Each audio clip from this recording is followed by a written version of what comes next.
그랬습니다. 말을 붙이지 말걸. 네. 자, 오늘 함께 살펴보실 하나님 말씀은 로마서 16장입니다. 로마서 16장 25절에서 27절의 말씀, 신약성경 신약성경 로마서 16장 25절에서 27절의 말씀을 저와 여러분이 함께 한 목소리로 읽도록 하겠습니다. 함께 읽겠습니다. 나의 복음과 예수 그리스도를 전파함은 영세 전부터 감추어졌다가 이제는 나타나신 바 되었으며 영원하신 하나님의 명을 따라 선지자들의 글로 말미암아 모든 민족이 믿어 순종하게 하시려고 알게 하신 바 그 신비의 계시를 따라 된 것이니 이 복음으로 너희를 능히 견고하게 하실 지혜로우신 하나님께 예수 그리스도로 말미암아 영광이 세세 무궁하도록 있을지어다. 아멘. 하나님의 청년에게 이 타이틀을 가지고 제가 말씀을 계속 나누고 있는데요. 이 하나님의 청년에게 여러 가지들을 말해줄 수 있고 또 많은 것들을 이야기하고 싶지만 제일 핵심적인 게 뭘까? 남들이 이야기할 수 없는 가장 핵심적인 게 뭘까라고 생각했을 때 목사라서 할 수 있는 게 있잖아요. 바로 설교입니다. 말씀을 전하고 나누는 거죠. 그러면 여러분들에게 어떻게 성경을 읽을 것인가? 그러니까 말씀의 중요성에 대해서 이야기를 하고 그 말씀을 읽게 하고 그 읽는 쉬운, 조금이라도 더 쉬운 방법들을 소개하고 하게 하는 게 제 역할이다라는 생각을 이렇게 강하게 합니다. 여러분, PPT를 한번 봐주시겠습니까? PPT를 보시면요, 다음 페이지예요. 우리 다 알아요. 성경 읽는 것 중요하죠. 신앙의 영적 성장을 위한 필수적인 요소입니다. 신앙의 기초이자 핵심이죠. 우리는 말씀을 통해서 하나님의 뜻을 알고 믿음이 자라가니까요. 그리고 신앙은, 우리의 믿음은요, 물질적인 소유, 그러니까 무언가 소유한다기보다는 관계이거든요. 하나님과의 관계입니다. 그런데 이 말씀은 하나님의 말씀을 읽고 묵상하며 하나님이 어떤 분이시고 우리를 위해서 무슨 일을 하셨는지를 알 수 있으니까 하나님과의 관계가 깊어지는 거예요. 그리고 성경은요, 지난 오랜 시간 동안 하나님께서 하신 일들, 하나님의 사람들을 통해 하신 일들, 하나님의 사람들에게 하신 일들을 많이 보여주고 있기 때문에 우리 인간 생애에서 중요한 부분들이 거의 다 있습니다.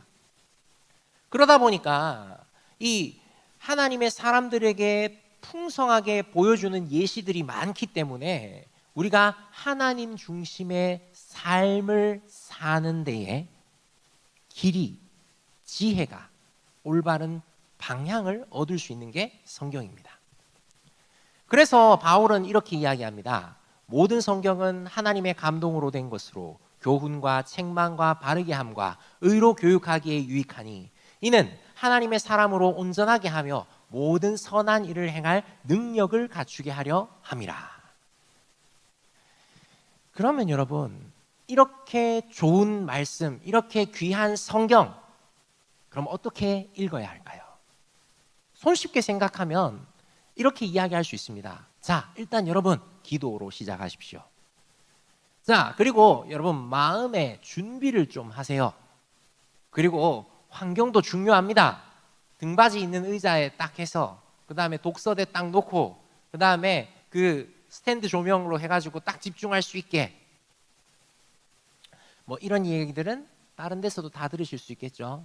제가 다른 데서도 이야기하지만 제가 여러분들에게 정말 해주고 싶은 몇 가지 성경 읽기의 원리가 있는데 그 원리들 7가지로 요약이 됩니다. 그런데 그 7가지 중에서 오늘 7개를 다 하면 언제 끝날지 모르기 때문에 오늘은 제가 3개만 이야기를 나누고, 다음 주에 오세빈 목사님 원래 우리 한 번씩 번갈아 가면서 하는데 다음 주에도 제가 할 겁니다. 그래서 다음 주까지 해서 우리가 성경을 어떻게 읽을 것인가에 대해서 좀 나누려고 하는데요. 자, 여러분, 기도로 시작하고 마음의 준비를 하고 그다음 환경을 조성해서 읽는 것 진짜 중요해요. 나쁜 게 아닙니다. 이거 정말 마음의 준비와 그런 집중을 할 때 그 하나님의 음성을 더 잘 들을 수 있습니다. 근데 여기에 저는 성경을 읽는 방법과 또한 성경을 공부하는 방법을 이야기를 해드리려고 합니다. 재미없어요, 솔직히.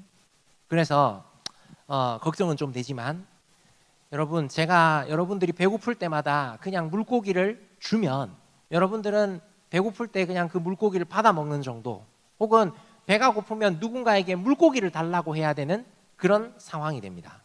근데 제가 여러분들에게 물고기 잡는 방법을, 어렵지만 그 물고기 잡는 방법을 나누어 주면 여러분들은 배고플 때 그 물고기를 잡으시면 되는 거예요. 힘들고 어렵습니다. 근데 여러분들 신앙의 생활을 하면서 꼭 필요한 게 이 물고기 잡는 방법, 즉 성경을 잘 읽는 것입니다. 자, 그러면 첫 번째로 여러분, 성경을 어떻게 읽을 것인가? 첫 번째는 아주 간단합니다. 천천히 주의 깊게 읽어야 합니다.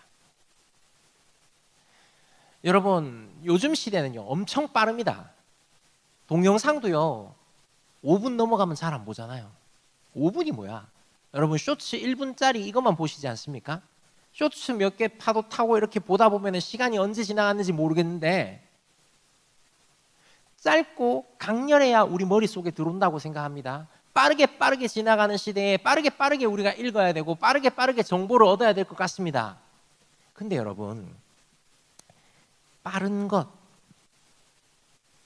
빨리, 그리고 많이가 전부가 아니에요. 속독으로 빠르게 읽어서 얻을 수 있는 게 과연 뭘까요? 물론 어떤 문서나 어떤 책들은 빨리 읽으면서 간단하게 머릿속에 넣어야 합니다. 근데 여러분, 저자가 한 줄 한 줄 목숨을 걸고 써내려간 그런 책이나 그런 문서를 가벼운 마음으로 빠르게 훅 하고 읽는다면 그건 그 저자의 마음이 그 책의 그 문서의 목적이 바르게 전달이 되겠습니까? 여러분, 양을 강조해야 될 때가 있고 빨리 뭔가 반응해야 될 때는 있습니다. 근데 그 못지않게 우리가 깊이 있게 천천히 꼼꼼히 대해야 할 때도 있는 것입니다. 여러분, 오늘 제가 지금 위에 띄워놓은 본문 예레미야 13장입니다. 예레미야 13장에서 하나님께서 예레미야에게 이렇게 말씀을 하십니다. 너는 사서 내 허리에 띤 띠를 가지고 일어나 유브라데로 가서 거기서 그것을 바위 틈에 감추라라고 하십니다. 허리띠 하나 사서 그 허리에 매는 그 허리띠 들고 유브라데로 가서 거기 바위 틈에 감추면 되는구나 라고 생각하시죠? 근데 여러분, 예레미야가 있는 데서 유브라데 강가까지는 800km입니다. 여기서 서울까지 400km 정도 될까요? 여기서 신의주까지 가야 됩니다. 근데 예레미야는 어떻게 하느냐 하면 내가 여호와께 명령하신 대로 가서 그것을 유브라데 물가에 감췄어요. 근데 그 다음에 하나님 하시는 말씀이 뭐게요? 이게 몇 달 걸렸을 겁니다. 근데 몇 달 뒤에 여러 날 후에 여호와께서 내게 말씀하시는 거예요. 다시 가서 갖고 와. 이게 무슨 황당한 일이에요. 근데 하나님의 말씀에는 의미가 있었어요. 유브라데 강가 바위 틈에 숨겨놓은 데를 갔더니 새것, 허리띠, 새 것이 썩어가지고 쓸 수 없게 되어 있는 헌 것이 되어 있는 거예요. 하나님이 왜 이런 일을 나에게 시키셨을까 하는 생각이 드는데 바로 하나님께서는 말씀을 하십니다. 이 허리띠가 이스라엘 백성의 모습과 같다. 자, 여러분, 예레미야가 당시의 사람들에게 그리고 오늘날 우리들에게 이 예레미야서를 통해서 하나님의 뜻을 전해주는데 요 13장 4절, 5절, 6절에 800km, 1600km를 이동을 하고 몇 달, 아니 1년 가까이를 걸린 그 말씀인 거예요. 그럼 여러분, 이 말씀이 그냥 훅 읽고 지나가 버리는 말씀이 되면 너무 아깝지 않습니까? 그 저자의 마음이 어떨까요? 하나님의 마음은 어떠실까요? 천천히 집중해서 봐야 될 때가 있는 거예요. 제가 참 좋아하는 말씀인데요. 누가복음 7장에 보면 이런 말씀이 나옵니다. 누가복음 7장에 보면 여러분 세례 요한이 나와요. 이 PPT 잠깐만 지워주세요. 저를 비춰주세요. 네. 누가복음 7장에 보면 세례 요한이 나오는데 세례 요한이 어떤 상황이냐 하면 감옥에 갇혀 있는 그런 상황입니다. 먼저 사람들에게 회개를 선포하고 세례를 베풀고 사람들을 막 이끌면서 민중파로서 역할을 크게 감당한, 그리고 광야에 외치는 자의 소리로 예수님이 오실 길을 예비한 사람이 세례 요한이에요.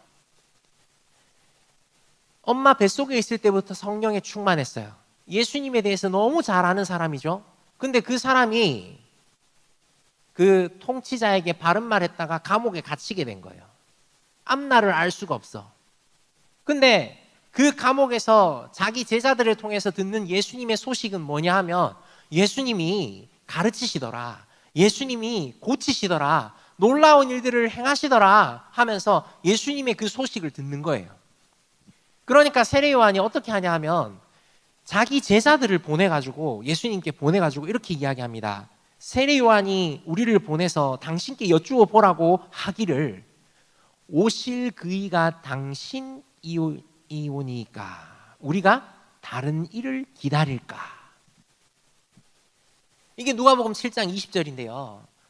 감옥에 갇혀 있으니까 뱃속에서부터 성령 충만하고 예수님한테 세례도 베풀었고 나는 그 예수님의 신발끈도 못 묶겠다고 한 사람이었는데 뻔히 예수님이 하신 일들을 다 듣고도 뭐라고 하냐 하면 오실 그이가 당신입니까? 아니면 우리가 기다려야 되나요? 라고 하는 거예요.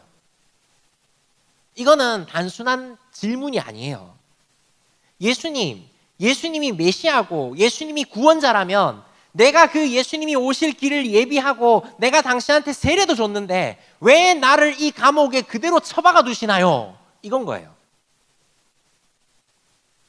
근데 여러분 이걸 그냥 쓱 읽어가면 아, 세례 요한이 물어봤는가 보다 하고 끝나는 거예요. 여기서 더 놀라운 건 뭔지 아세요? 예수님께서 그 질문을 하는 세례 요한의 제자들에게 너희 세례 요한에게 가서 전해줘. 잘 전해줘야 돼. 어떤 걸 전해주냐 하면 너희가 가서 보고 들은 것을 요한에게 알려줘. 맹인이 보며 못 걷는 사람이 걷고 나병 환자가 깨끗함을 받고 귀 먹은 사람이 듣고 죽은 자가 살아나며 가난한 자에게 복음이 전파된다고 전해줘. 이렇게 말씀하시는 거예요. 그러니까 우리가 그냥 읽으면 세례 요한은 예수님 맞습니까? 그래, 내가 예수님이다 하고 끝난 거죠. 근데 그 다음 절에 23절에 제가 제일 좋아하는 말씀입니다. 23절에 이렇게 이야기합니다. 내가 누군지 잘 이야기해줘 라고 말하고서는 세례 요한 그 딱 한 사람을 위해서 한마디를 더 붙이세요. 뭐냐? 누구든지 나로 말미암아 실족하지 아니하는 자는 복이 있도다.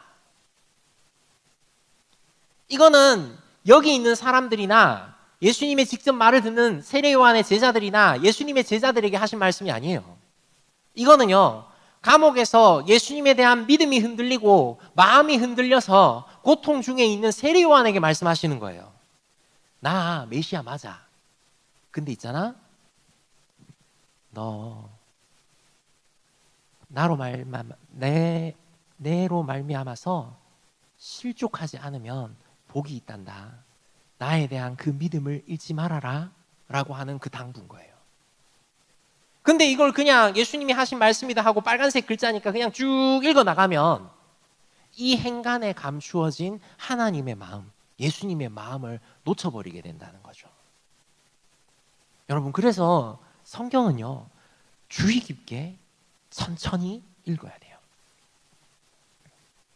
이 말씀 묵상이라고 하는 단어는요, 이 히브리어의 하가라는 단어인데, 이 하가라는 단어를 유진 피터슨이라는 유명한 목사님은 어떻게 설명을 하냐 하면, 이 하가라는 단어가 개가 뼈다귀를 계속 물고 막 하면서 물고 뜯고 막 핫고 이렇게 막 계속 가지고 노는 거, 개껌처럼 이렇게 갖고 노는 그런 행위를 묵상이라는 행위와 동일하게 이야기를 합니다. 그렇게 중요하니까 말씀을 그냥 쭉 읽어가지 말고 천천히 주의 깊게 읽으라는 거죠. 여러분, 이 천천히 주의 깊게 읽기 위해서 그럼 직접적인, 좀 더 실제적인 조언은 없습니까, 목사님? 제가 고민을 해봤는데요. 여러분, 요즘 유튜브에 좋은 게 많잖아요. 여러분, 유튜브에 드라마 바이블이라고 있습니다. 드라마 바이블이 성우들이 이렇게 녹음을 했는데, 녹음을 해가지고 성경을 그냥 읽는 건데, 옛날 그냥 성경 읽기는 그냥 이렇게 읽잖아요. 남자나 혹은 여자가 그냥 쭉 통으로 다 읽는데, 드라마 바이블은 이 성경을 읽으면서 그 안에 그 장르가 들어가 있어요. 누가 말했는지에 따라 성우가 바뀌고요. 그 말의 분위기에 따라 어조가 바뀌어요. 그래서 내가 성경의 배경이나 이런 거 너무 잘 모르고 성경이 아직 익숙하지 않다 이러시는 분들은 드라마 바이블이라는 공동체 성경 읽기라는 그 채널이 있고, 드라마 바이블을 검색하셔가지고 드라마 바이블을 보면서 같이 한번 읽어보세요. 들으면서 읽어보세요. 그러면 적어도 그 말씀이 있던 그 말씀이 말하는 그 시기의 그 분위기가, 그 느낌이 어떤 건지를 조금은 알 수 있거든요. 그래서 여러분들 1.5배속 하면서 읽어도 충분히 잘 들립니다. 너무 빠르게 막 2배속, 3배속 하진 마시고 1.5배속 정도 해가지고 쭉 한번 들으면서 성경을 보면서 읽어보세요. 그러면 여러분들 성경의 그 장르, 그 느낌이 훨씬 더 깊이 다가올 겁니다. 그렇게 천천히 읽으십시오. 그리고 제가 또 한 가지 말씀드리고 싶은 게 단락입니다. 천천히 주의 깊게 이렇게 읽어가면서 기억해야 될 게 단락이 중요해요. 그러니까 다른 말로 하면 문맥인데요. 제가 이 문맥은 계속 강조를 할 거니까 또 강조하는구나 생각하시면 됩니다. 근데 우리가 성경 읽을 때 보통 어떻게 읽습니까? 쭉 읽으면서 느낌이 빡 왔다, 이거네 하고 그 말씀을 탁 찍어놓고 아멘 하는 그런 경우들이 많잖아요. 예를 들자면 PPT 한번 열어주세요. 내게 능력 주시는 자 안에서 내가 모든 것을 할 수 있느니라. 멋지잖아요. 캘리그라피도 멋진 거 진짜 많아요. 그죠? 자, 말씀을 읽으면서 이게 머릿속에 팍 치고 들어오는 거야. 내게 능력 주시는 자 안에서 내가 모든 것을 할 수 있느니라. 맞아. 하나님께서 내게 능력을 주시는데 내가 지금 불가능한 게 뭐겠어? 내가 도전해야지. 자, 돌파해야지. 정말 이 힘들과 어려움들 한번 뚫고 나가야지. 예, 맞습니다. 그렇게도 쓰셔도 되는데요. 이 말씀을 단락으로 읽게 되면 어떻게 읽게 되냐 하면 바로 빌립보서죠. 빌립보서 4장 11절부터 쭉 읽어야 됩니다. 4장 11절에는 뭐라고 얘기하냐면 내가 궁핍함으로 말하는 게 아니야. 내가 어떠한 형편에서든지 자족하기를 배웠어. 나는 어떠한 형편도 괜찮은 거야. 12절에 나는 비천에 처할 줄도 알아. 풍부에 처할 줄도 알아. 배부르고 배고픔고 풍부, 궁핍 다 괜찮아. 나는 이 일체의 비결을 배웠어. 그러니까 이 일체의 비결 안에 내게 능력 주시는 자 안에서 내가 모든 것을 할 수 있는 거야. 즉 이 말은 이거는 만능 열쇠가 아니라는 거예요. 내게 능력 주시는 자 안에서 내가 모든 일을 할 수 있다는 것은 만능 열쇠를 우리가 받았다라는 것이 아니라 어떤 상황과 환경 가운데에서도 하나님과 함께 할 수 있고 어떤 상황과 환경 가운데에서도 하나님을 믿는 믿음으로 살아갈 수 있다는 얘기지. 근데 요거 보면 딱 4장 13절 내 머릿속에 빡 왔어. 이거야. 이렇게 생각만 하면 성경을 보시긴 보셨고 하나님의 마음을 아시긴 아시는데 조금밖에 모르는 거예요. 더 풍성한 게 있다고. 더 풍성한 게 있어요. 자, 여러분 생각해 보세요. 이런 게 있거든. 죄송합니다. 제 아들이에요. 이런 게 있거든. 여러분, 로또를 매주 사는 사람이 있어. 로또를 매주 사는 사람이 있는데 이 매주 사는 사람이 자기 사랑하는 여자친구의 그 정보를 조합해가지고 로또를 산 거예요. 로또 번호를 선택을 한 거예요. 아, 내가 내 여자친구를 이렇게 사랑해서 로또 번호를 이렇게 조합해서 갖고 왔어. 아, 나는 이렇게 내 여자친구를 사랑해 라고 말한다면 그건 제정신일까요? 아니에요. 이건 여자친구를 제대로 사랑하는 방법이 아니죠. 그 숫자들을 안다고 해서 그냥 그걸로 조합해서 내 로또 산다고 해서 그 여자를 좋아한다는 건 아니에요. 근데 여러분, 우리 혹시 성경 읽으면서 이런 식으로 읽진 않습니까? 주여 말씀을 주시옵소서. 팍. 내가 어떤 느낌, 삘이 팍 꽂혀야 돼. 이런 거. 여러분, 성경은요, 느낌이 아닙니다.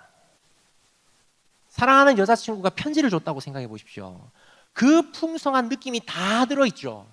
한 글자 한 글자 지우거나 뺄 게 있습니까? 없어요. 하나하나 다 꼼꼼하게 읽어봐야지. 그죠? 아, 또 나만 그렇구나. 여러분, 본문을 주의 깊게 천천히 읽을 때 마음에 와닿거나 은혜로운 구절 있습니다. 근데 그 구절 앞과 뒤도 읽으십시오. 차근차근히 하나님의 마음이 뭔지 생각하면서 이렇게 읽으시면 됩니다. 본문을 바르고 정확하게 이해하려면 반드시 신중한 자세로 천천히 반복해서 읽되 단락 중심으로 단락을 반복해 가면서 중심 내용을 파악하고 이어서 문장들을 하나하나 귀를 기울여서 읽어야 되는 거예요. 그래서 누가 누구에게 했는 말인지 좀 찾아보십시오. 누가 누구에게 했는 말인지도 모르고 그냥 막 말하는 경우가 있어요. 여러분, 이게 욥기서에 보면 내 시작은 미약하였을 때 내 후는 심히 창대하리라 이런 말씀 있죠. 이거 개업식 가면은 많이 씁니다. 말 너무 좋잖아요. 그죠? 근데 이게 누가 했는 말이냐면 욥이 했는 말이 아니에요. 욥의 친구들이 욥에게 막 구박하면서 했는 말이 그거예요. 하나님께서 그 뒤에 너희들 말 다 잘못됐어 라고 하셨는데 그럼 잘못됐다라고 하는 그 말 중에 하나인 거예요. 근데 그것만 톡 하고 뽑아가지고 내 시작은 미약하였지만 내 후는 심히 창대하리라. 그래, 이게 하나님의 말씀이야. 이거다! 하고 가는 거 별로 좋지 않아요. 잠언에 보면 이유 없는 죄악이 없다. 뭐 이런 얘기를 해요. 그 다음에 아버지가 신포도를 먹었으므로 아들이 이가 흔들린다. 뭐 이런 구절이 있는데 이건 제가 다음 주에 그 얘기를 할 겁니다. 그러면서 아버지의 죄악이 자녀에게 영향을 미친다. 이런 식으로 이야기를 하고 그래서 이걸 끊어야 된다. 이렇게 이야기하는 경우들이 있어요. 그거는 정말 문맥을 무시한 처사입니다. 여러분, 성경은 이 주문서나 이런 게 아니에요. 경전 이런 게 아니에요. 마하반야 바라밀다 뭐 이렇게 하는 게 전혀 아니야. 하나님께서 우리에게 주시는 말씀이거든요. 그러니까 이거를 정말 천천히 주의 깊게 무슨 말을 하는지 귀 기울여서 들으셔야 돼요. 귀 기울여서 보며 읽으셔야 돼. 그리고 두 번째가 이런 겁니다. 이제 이거 없애주셔도 됩니다. 두 번째는 저자의 의도에 따라서 읽는 거예요. 저자의 의도에 따라서. 여러분, 우리는 보통 문학 작품이나 이런 거 보면 열린 결말 이런 거 나올 때 많죠. 여러분, 드라마 보면서 마지막에 열린 결말로 딱 끝나면 어떻게 됩니까? 분노가 나지 않아요? 화가 나잖아. 이렇게 결말을 낸다고? 열받잖아. 그죠? 문학 작품은 열린 결말, 그 다음에 독자가 해석하는 대로 마지막 결말을 낼 수 있어요. 근데 성경은 절대로 독자에게 그 해석, 그 결말을 주지 않습니다. 여러분 이거 잘 보셔야 돼요. 성경은 독자가 자신의 목적이나 상황에 맞춰서 읽는 책이 아니에요. 저자가 있고 저자의 의도가 있습니다. 성경은 40여 명의 저자가 1600년에 걸쳐서 쓴 책입니다. 하나님 말씀이지요. 그래서 성경을 왜 이렇게 써서 너희들에게 알려주느냐? 나와 있어요. 요한복음 20장 자막 있죠? 제가 찾아놨는데 요한복음 20장 보십시오. 띄워주십시오. 네, 20장 31절. 오직 이것을 기록하면 너희로 예수께서 하나님의 아들 그리스도이심을 믿게 하려 함이요 또 너희로 믿고 그 이름을 힘입어 생명을 얻게 하려 함이니라. 이게 성경의 목적인 거예요. 누가복음 1장에 보면 데오빌로여 하면서 받는 사람에게, 누가복음을 받는 사람에게 내가 왜 이 성경책을 썼는지에 대해서, 누가복음을 썼는지에 대해서 알려주고 있어요. 이 모든 일을 근원부터 자세히 살핀 내가 데오빌로 각하에게 차례대로 써보내는 것이 좋은 줄 알았으니까 내가 보냅니다. 이렇게 씁니다 하고 저자의 목적이 있는 거예요. 성경 저자의 의도가 있어요. 근데 그 의도를 벗어나서 예수 그리스도에 대해서 데오빌로에게 그리고 오늘을 사는 우리에게 알려주기 위해 쓴 누가복음을 주여 내가 오늘 무슨 어디로 가야 할까요? 하면서 탁 펼쳐가지고 이렇게 본다든가, 그 다음에 거룩한 손가락 해가지고 막 이렇게 하다가 턱 찍든가, 이런 거면 사실 문제가 있는 거죠. 여러분, 이 성경을 바르게 읽고 해석하고자 한다면 시나 소설 같은 문학 작품이 아니기 때문에, 형식은 그런 게 있습니다만 문학 작품이 아니라 하나님의 감동으로 기록된 거룩한 책으로 받아들이고 본문의 의미가 하나님께 있음을 기억하고요, 자기 생각대로 읽는 게 아니라 본문이 기록한 저자가 의도한 대로 그리고 하나님의 마음으로 읽어야 한다는 거죠. 그래서 모든 성경 본문은 저자의 의도를 따라서 문맥 안에서 읽는 거예요. 내 마음에 딱 왔다, 이게 내 마음에 팍 하고 박혔다, 물론 그렇게 역사하시는 하나님입니다. 하나님 그렇게 역사하세요. 근데 더 풍성하게 역사하시는 것은 그 역사, 그 마음에 와닿는 거 앞과 뒤와 그 전체가 다 우리에게 박히길 원하시는 거예요. 그래서 성경 읽는 사람의 직관이 아니라 성경 저자의 의도대로, 하나님의 의도대로 읽어야 합니다. 그래서 성경을 읽을 때 자신의 목적을 좀 내려놓으십시오. 자신의 생각을 좀 내려놓으십시오. 내가 하나님의 청년에게 계속 요구하는 것 중에 하나가 바로 이겁니다. 내 생각, 내 기준, 내 방법이 아니라 하나님의 생각이 무엇이고 하나님의 기준이 어떤 것이며 하나님께서 원하시는 방법이 어떤 것인가 계속 물어보는 겁니다. 이걸 잘 물어볼 수 있는 방법이 바로 문맥이에요. 문맥. 하나만 읽는 게 아니라 전체를 읽는 거죠. 하나만 읽어도 혜택을 볼 수 있습니다. 복 있는 사람은 악인의 궤를 쫓지 아니하고 죄인의 길에 서지 아니하며 오만한 자의 자리에 앉지 아니하고, 충분히 요 한 절만 읽어도 마음에 확 와닿아요. 근데 하나님께서 원하시는 것은 그 복 있는 사람이 어떤 사람인가 하는 그 고백들이 150편 전체에서 이루어지고, 그 복 있는 사람은 바로 말씀을 가까이 하는 사람이다 라고 결론 맺는 것, 이런 거예요. 자동차의 목적은 사람을 태워서 움직이는 데 있습니다. 근데요, 자동차에서 바퀴를 빼가지고 내 집 앞에 주차금지 표시판으로 놔두고 와이퍼를 탁 떼가지고 화장실 창문을 닦는 데 쓰고 백밀러를 탁 떼가지고 손거울로 사용하고 있으면 얼마나 웃깁니까? 휘발유 기름을 빼내가지고 내 옷에 묻은 때를 빼는데 사용한다면 그거 얼마나 웃긴 일이에요. 껌 붙은 거 뗀다고 휘발유 기름을 빼가지고 막 이러면 얼마나 웃기는 일입니까? 자동차는 달리기 위해서, 타기 위해서 있는데 말입니다. 그래서 여러분, 저자의 의도를 명심하셔야 됩니다. 우리가 성경을 읽으면서 흔히 이렇게 얘기하죠. 아브라함과 다윗 같은 믿음의 영웅이 되고 싶다. 우리 자녀들에게, 다음 세대들에게 그런 얘기 많이 합니다. 저도 그렇게 많이 합니다. 근데 하나님의 의도가 뭔지를 먼저 해야 합니다. 어떠한 사건이 있고 어떠한 행동이 있는데 그 행동에서 교훈을 얻기 위해서 인간 자체의 행동에 주목하면 그건 부족한 거예요. 그래서 우리가 아브라함처럼, 우리가 다윗처럼, 맞아요. 충분히 맞아. 근데 궁극적인 목적은 하나님께서 아브라함에게 은혜 베푸시고 함께 하셔서 아브라함이 그 하나님의 뜻에 따라 행동했는 것처럼 이에요. 그 하나님의 마음인 거죠. 하나님 그분 하신 일에 초점을 맞추어야 돼요. 솔로몬이 1000번제를 드렸다.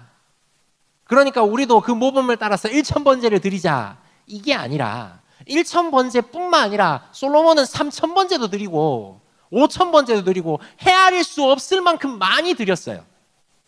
그러니까 그냥 1000번제 거기에 딱 꽂히지 말고 솔로몬이, 하나님이 왜 솔로몬에게 지혜를 주셨을까? 그리고 하나님께서 솔로몬에게 기뻐하셨던 것이 무엇인가?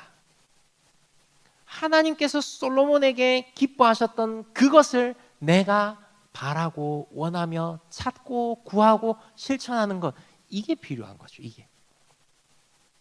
그런 의미에서 우리의 유일한 모범은 예수 그리스도밖에 없습니다. 생각해 보세요. 아브라함을 모범으로 해가지고 아내를 누이라고 속이고 아내를 딴 사람한테 넘긴다. 이상해지잖아. 다윗을 모범이라고 하면서 다윗은 첩이 많았으니까 나는 일부 다 처제한다. 웃기잖아. 아닙니까? 자, 그래서 하나님과 그분이 하신 일에 초점을 맞추어 읽고요. 특별히 복음서를 읽을 때 핵심적인 건데 예수님 우선 관점으로 읽어야 돼요. 복음서는요, 예수님께서 어떤 분이시고 우리를 위해서 무슨 일을 하셨는지를 알려주는데 예수님이 가르치시고 고치시면서 뭐를 계속 얘기하시냐면 하나님 나라가 왔다. 그리고 그 하나님 나라가 너희에게 왔고 이루어졌다. 그리고 그 하나님의 나라가 완전히 이루어질 것이다. 완성될 것이다. 라고 말하는 거예요. 그러니까 병든 자를 치료하시는 예수님의 모습에서 병든 자들의 믿음과 기도가 모범이 되는 게 아니라 병든 자를 치료하시고 구원하시는 예수님 그분을 우리가 구원자로 믿어야 되고 그분에게 집중을 해야 되는 거죠. 삭개오에게 집중을 해야 될 게 아니라 예수님에게 집중을 하는 거죠. 그래서 구약을 읽을 때도 마찬가지입니다. 구약을 읽을 때에도 이 만물을 회복하시고 예수 그리스도께서 메시아를 보내주시고 그 메시아를 통해서 완전히 회복하실 그거를, 그러니까 구약의 사람들은 오실 메시아를 믿는 믿음으로 구원받았거든요. 그러니 이 성경 본문을요, 구원이라는 맥락하에서 하나님 나라의 성취라는, 하나님의 약속의 성취라는 맥락하에서 세심하게 읽어가야 되는 거예요. 그래서 구약을 읽을 때에도 그 안에서 그리스도를 발견할 수 있어야 되고요. 특히 구약의 제사법이나 성전은 지금 없잖아요. 지금 없는데 이 예수님의 모습을 예표한다라는 것으로 기억하고 읽어야 되고, 무조건적으로 그렇게 하라는 말은 아니지만 아주 지혜롭게 해야 된다라는 거죠.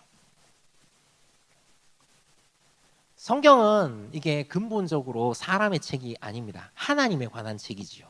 성경의 주인공이신 하나님은 제쳐둔 채 등장인물의 믿음과 행동을 모범으로 취해가지고 중심 교훈을 놓치게 된다면 하나님과 하나님의 뜻에 무지하게 될 겁니다. 먼저 하나님이 왜 이 본문을 기록하셨나, 왜 이 사건이 일어나게 하셨는가를 생각하면서 성경을 읽으셔야 합니다. 자, 기억하십시오. 성경을 어떻게 읽을 것인가? 천천히 읽으십시오. 성경을 어떻게 읽을 것인가? 저자의 의도, 하나님의 마음을 따라 읽으셔야 합니다. 그러면 목사님, 이게 너무 좀 추상적인데요. 조금 더 구체적으로 알려주실 수 있는 방법은 없나요? 예, 여러분, 제가 고민을 좀 해봤는데 이렇습니다. 여러분, 성경을 읽으실 때 보통 내가 성경 일독 한번 해보겠다 하면 어디서부터 시작하십니까? 창세기 아니면 마태복음 이렇게 시작하시죠. 네, 이게 좋은 방법인 동시에 창세기부터 읽기 시작하시면은 총알도 뚫기 어렵다는 레위기가 나옵니다. 이게 쉽지 않아요. 그래서 여러분 성경을 읽으실 때 역사서 중심으로 읽으십시오. 창세기, 출애굽기를 읽으시고요. 과감하게 레위기 건너뛰셔도 됩니다. 민수기 읽으시고요. 신명기 건너뛰셔도 돼요. 여호수아서를 읽으시고 사사기, 룻기, 사무엘 상하, 열왕기 상하. 열왕기 상하를 읽었기 때문에 사무엘 상하와 열왕기 상하를 읽었기 때문에 역대상, 역대하를 뛰어넘으셔도 됩니다. 그렇게 한번 쭉 시대 흐름대로 한번 읽어보십시오. 그 다음에 선지서들을 읽어보십시오. 근데 선지서들 먼저보다 시가서를 먼저 읽는 게 더 편하실 겁니다. 그리고 선지서들을 쭉 읽어보십시오. 대선지서와 소선지서가 있죠. 대선지서는 왜 대선지서인지 아십니까? 양이 많아서 대선지서입니다. 소선지서는 양이 적어서 소선지서예요. 그러면 양이 많은 것부터 갑자기 도전을 하시겠습니까? 아니면 적은 것부터 도전을 하시겠습니까? 네, 천천히 해도 됩니다. 아, 좋아요. 구약 말고 신약은 여러분 신약에 복음서가 4개가 있잖아요. 복음서가 4개가 있는데 마태, 마가, 누가복음은 한 관점으로, 그리고 요한복음은 약간 다른 관점으로 쓰여졌어요. 마태, 마가, 누가를 그래서 같은 관점이라 해서 공관복음이라 하고 요한복음을 따로 이렇게 두기도 합니다. 그럼 여러분 성경을 읽으실 때 뭐부터 읽으시면 좋은가? 마태복음부터 읽으셔도 좋죠. 근데 여러분 누가복음이 시간순으로 쓰여져 있어요. 그리고 누가복음 1장에서 말하잖아요. 데오빌로여 하면서 이방인 사람에게 예수님을 알려주기 위해서 쓴 글이거든요. 그러니 좀 더 쉬워요. 체계적이고. 누가는 의사라서 또 제2 성향이 강한가 봐. 그렇게 시간 순서대로 잘 써놨단 말이에요. 그래서 누가복음과 사도행전을 쌍으로 해가지고 쭉 읽으시라는 말이에요. 그리고 나오는 게 이제 로마서 나오잖아요. 로마서는요 진짜 보석과 같은 책이거든요. 근데 16장이야. 그 로마서의 축소판이 뭐냐면 갈라디아서예요. 갈라디아서와 에베소서를 읽으면 믿음에 대해서, 교회에 대해서 먼저 알게 됩니다. 그걸 읽은 다음에 로마서를 읽고 고린도 전후서를 읽으면 이해가 더 쉽습니다. 제가 말하는 핵심을 아시겠죠? 예, 저는 짧은 것부터 읽으라고 말씀드리는 겁니다.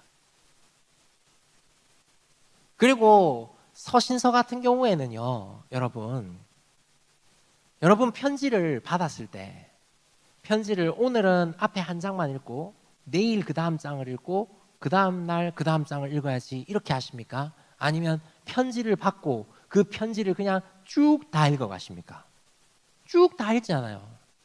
여러분 서신서는 한 번에 다 읽어야 돼요. 그냥 공동체 성경 읽기로 제가 제일 봤어요. 제일 보니까 여러분 갈라디아서 같은 경우에 15분이면 읽습니다. 에베소서도 마찬가지예요. 그러니까 하루에 20분 정도만 딱 투자를 하면요 서신서 한 권씩은 쭉쭉쭉 다 읽어갈 수 있어요. 그리고 여러분들의 성경 읽기가 조금 힘든 이유가, 문맥을 알아차리기가 좀 힘든 이유가 뭐냐면 성경이 좀 많아요. 원래 한 권의 책을 읽어가면서 읽다 말다 하면 사람의 기억에 한계가 있어가지고요. 전체의 구조를 잘 이해한, 그러니까 전체의 구조를 머릿속에 넣고 읽을 수 있는 한도가 2달 정도래요. 그래서 성경을 2달 안에 한번 읽어보는 걸 추천을 많이 합니다. 자, 천천히 꼼꼼하게 읽으십시오. 수단을 사용하십시오. 드라마 바이블 괜찮습니다. 그 다음에 저자의 의도, 하나님의 의도를 중심해서 주인공을 하나님으로 두고 읽으십시오. 그리고 시간 순서대로 읽어보시고 짧은 것부터 읽어도 전혀 상관없습니다. 어차피 성경이 시간 순서대로 써져 있는 책이 아니거든요. 그렇게 여러분 그 말씀을 실제적으로 계속 읽으며 도전해 보십시오. 그렇게 하나님의 말씀을 계속 읽고 가까이 하며 그 하나님의 마음을 구할 때 하나님께서 반드시 여러분들에게 응답하시고 여러분들에게 하나님의 마음을 아주 아름다운 그 하나님의 마음, 그 사랑스러운 그 하나님의 마음을 여러분들이 더 잘 알게 될 겁니다. 우리 그 하나님 중심으로 그 하나님의 말씀을, 그 하나님이 우리에게 베푸신 그 일들을 마음속 깊이 새기면서 우리 신앙을, 우리의 이 청년의 때를 살아갔으면 좋겠습니다. 우리 청년은 다른 것 없습니다. 우리 주님을 바라보며 하나님의 마음을 품고 살아갈 때 우리의 인생에, 우리의 지금 이 순간이 참으로 복된 순간, 복된 인생이 됩니다. 그 하나님을 바라보며 그 하나님의 말씀을 가까이 해서 더 풍성하게 누리는 저와 여러분이 되시기를 바랍니다. 이 시간 우리 이 말씀 성경을 어떻게 읽을 것인가 생각하면서 하나님의 마음을 그리고 하나님만 바라보면서 읽는 우리가 되었으면 좋겠다라는 생각에 이 찬양으로 함께 고백했으면 좋겠습니다. 주만 바라볼지라.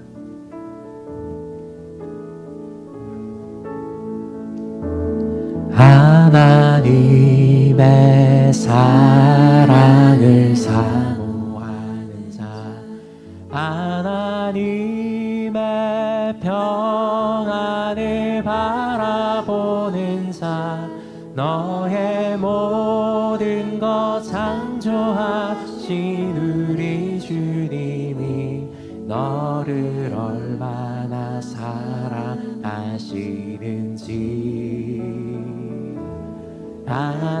하나님께 찬양과 경배하는 자, 하나님의 선하심을 닮아가는 자, 너의 모든 것 창조하신 우리 주님이 너를 자녀 삼으셨네.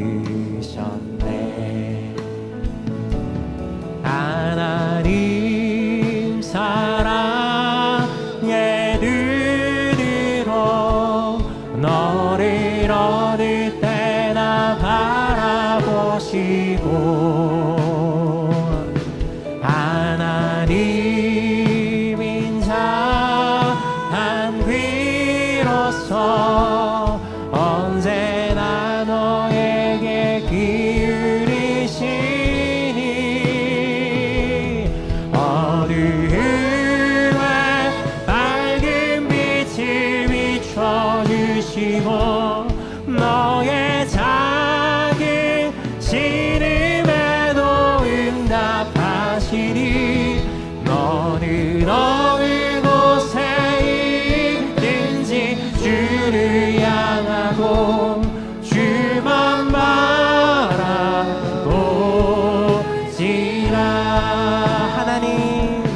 하나님 사랑의 눈으로 너를 어느 때나 바라보시고 하나님인 자 한 귀로서 언제나 너에게 기울이시니 어두움에 밝은 빛을 비춰주시고 너의 작은 신음에도 응답하시니 너는 어느 곳에 있든지 주를 향하고 주만 바라보시라. 하나님은 하나님의 청년인 우리가 하나님만 바라보기를 원하십니다. 하나님께서 말씀으로 계시하셔서 이미 우리에게 완벽히 전하신 이 말씀을 통해서 내가 너를 얼마나 사랑하는지, 내가 너를 위해서 얼마나 크고 놀라운 일들을 했는지, 그리고 얼마나 크고 놀라운 일들을 이룰 것인지를 이미 알려주셨습니다. 그런데 우리가 이것에 대해서, 그 하나님의 사랑에 대해서 내가 느껴지지 않는다고, 혹은 내가 필이 꽂히질 않는다고 외면하거나 다른 데서 하나님의 사랑, 하나님의 그 은혜를 찾는다면 그건 얼마나 참 비효율적인 일인가요? 하나님, 우리가 이 시간 주님만 바라보길 원합니다. 주님만 사랑하길 원합니다. 하나님, 이 말씀을 우리가 더 잘 깨닫게 해주셔서 천천히 읽는 가운데, 문맥 가운데에서 하나님의 마음을 누리고 느끼는 가운데에서 이 말씀이 그야말로 살아약동하여서 우리의 심령에 다가와, 하나님이 나를 이렇게 사랑하셨구나, 하나님이 나를 이렇게 사랑하고 계시는구나, 하나님이 나를 위해서 이렇게 예비해 두셨구나 하는 것을 더 깊이 깨닫고, 주님께서 주시는 참된 자유와 사랑과 능력과 은혜와 소망과 기쁨들을 우리가 더 잘 알게 되는, 이 말씀을 읽음으로 우리가 이것을 더 풍성하게 깨닫게 되는 우리가 되게 해달라고, 우리 이 말씀 더 잘 읽게 해달라고, 더 잘 깨닫게 해달라고, 우리에게 풍성히 말씀해 달라고 우리 주여 크게 부르고 함께 기도하겠습니다. 주여, 사랑과 은혜가 풍성하시고 자비하신 하나님, 하나님께서 우리를 얼마나 사랑하시는지, 하나님께서 우리에게 얼마나 놀라운 일들을 행하시는지 하나님 아버지 우리가 기억하며 하나님 아버지 기도할 수 있게 하여 주시옵소서. 하나님, 우리가 그 말씀을 더 사모해서 하나님 천천히 하나님 아버지 집중해서 읽을 수 있는 우리가 되게 하여 주시고, 그 말씀을 더 사랑해서 하나님 주님만 바라봐서 하나님 아버지 주님만 향하여서 하나님 기도하며 읽는 우리가 되게 해 주십시오. 하나님, 우리의 마음과 생각이 하나님께로만 고정되어서 하나님의 청년으로 하나님만 바라보며 하나님만 사랑하며 하나님의 말씀만을 붙들고 내 기준 내 생각이 아닌 하나님의 마음과 하나님의 생각으로 살아갈 수 있는 우리가 되게 해주십시오. 하나님, 우리가 단순히 종교적인 행위나 신앙의 열심이나 하나님 믿음의 그런 행동이 끝이 아니라 그 하나님을 더 깊이 알고 그 하나님과 더 깊이 관계 맺고 하나님, 그 하나님을 위해서 그 하나님 때문에 살아가는 우리가 더욱 되게 해주십시오. 하나님, 말씀이 살아약동하게 해주시고 하나님, 그 말씀을 더 하나님 꿀보다 더한 말씀이라고 고백하며 내 발의 등 내 길의 빛으로 삼고 주님께로 주님 원하시는 길대로, 주님께서 보이시는 길대로, 주님 약속하신 대로 나아갈 수 있는 그런 믿음 허락하여 주옵소서. 주님 도와주시옵소서. 주님 함께하여 주시옵소서. 어둠에 밝은 빛을 비춰주시고 너의 작은 신음에도 응답하시니 너는 어느 곳에 있는지 주를 향하고 주만 바라볼지라 주만 바라볼지라.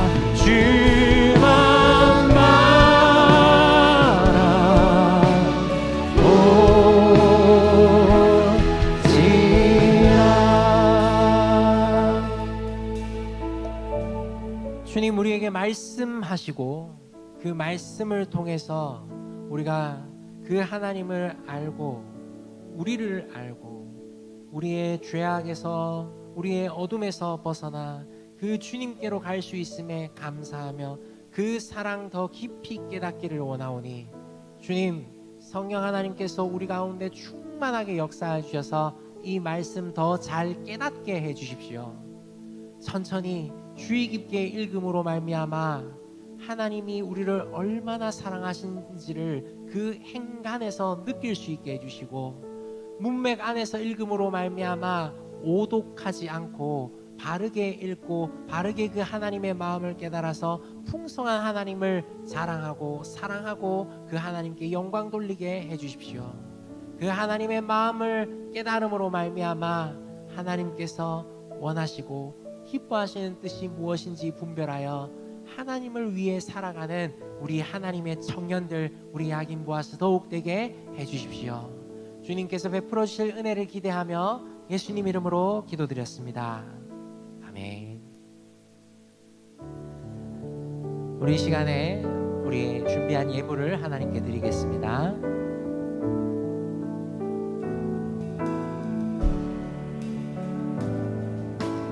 내게 있는 모든 것을 아낌없이 드리네. 사랑하고 의지하며 주만 따라 살리라. 주께 드리네. 주께 드리네. 사랑하는 그 주 앞에 모두 드리네. 하나님 사랑합니다. 하나님 말씀, 하나님 마음 더 잘 알 수 있게 해주시고 내 감정, 내 생각이 아니라 하나님의 마음과 하나님의 사랑을 더 깊이 깨닫는 우리가 더욱 되게 하여 주옵소서. 말씀 더 사랑하며 가까이 할 때 주시는 하나님의 은혜를 풍성히 얻는 우리가 되기를 원하며 작은 예물 드리니 주님 크게 받아주시고 우리의 마음과 생각이 더 하나님께 고정되게 하여 주옵소서. 구할 때마다 예수 그리스도 이름으로 기도드리옵고 우리 주 예수 그리스도의 은혜와 하나님 아버지의 사랑과 성령 하나님께서 하나로 만들어주시는 놀라운 일이 주의 말씀을 사랑하여 그 말씀을 더 가까이 하길 원하는 우리 모든 친구들 위해 이제로부터 영원토록 함께 있을 것입니다. 아멘.